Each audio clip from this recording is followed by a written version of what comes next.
c'est parti pour ce match entre Manchester City et Stoke City, cette équipe qui n'a pas perdu depuis 10 matchs. Milner avec Agüero dans la surface de réparation, la frappe d'Agüero et la parade tout de suite. C'est la première occasion de ce match, la parade d'Asmir Begovic à la manœuvre. Et toujours aussi habile techniquement avec Barry, ligne 2, ça fonctionne bien tous les deux. Barry qui joue dans la profondeur pour Agüero qui est pas signé leur jeu, la frappe d'Agüero, ça passe juste au-dessus du but de Begovic. Le deuxième occasion nette pour le coup d'Agüero. Milner pour son coup de pied arrêté, c'est plutôt bien tiré, il y a du monde de la tête, elle passe juste au-dessus du but, cette tête de David Silva.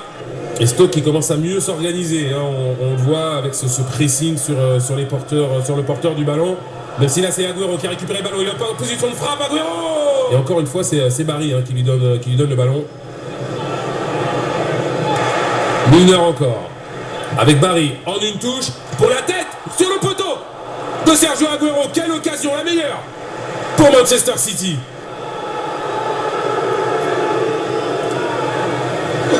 En 1-2 avec Milner, il est là, James Milner, il peut centrer, c'est pas mal, c'est dégagé, l'ouverture du score, elle n'est pas magnifique, mais elle est efficace, la frappe de Zabaleta, et elle permet aux Citizens de mener 1-0 contre Stoke. Le ballon pour Edin Dzeko, la frappe instantanée, elle passe juste au-dessus du but de Begovic, quelle inspiration d'Edin Dzeko. Agüero dans la surface de réparation, il a trouvé Edin Dzeko. Ils sont quand même marrants les joueurs de Manchester City. Tout le monde est en train de marcher.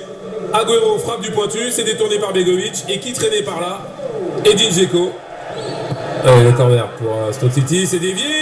Il a failli réduire le score. Jonathan Walters, il était à point nommé juste devant le but de Joe Hart, devenu meilleur buteur depuis Norwich, meilleur buteur de cette équipe.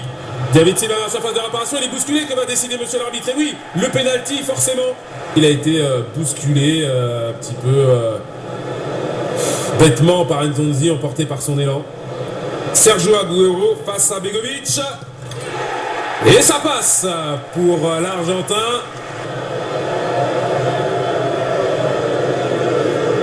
La frappe, elle était cadrée, elle a touché le poteau.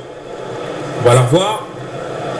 Et oui, Joe Hart la touche pour l'accompagner sur le poteau. C'est une frappe de Whelan, le coup franc pour les Potters, qui ne donnera rien puisque Michael Oliver siffle la fin de cette rencontre.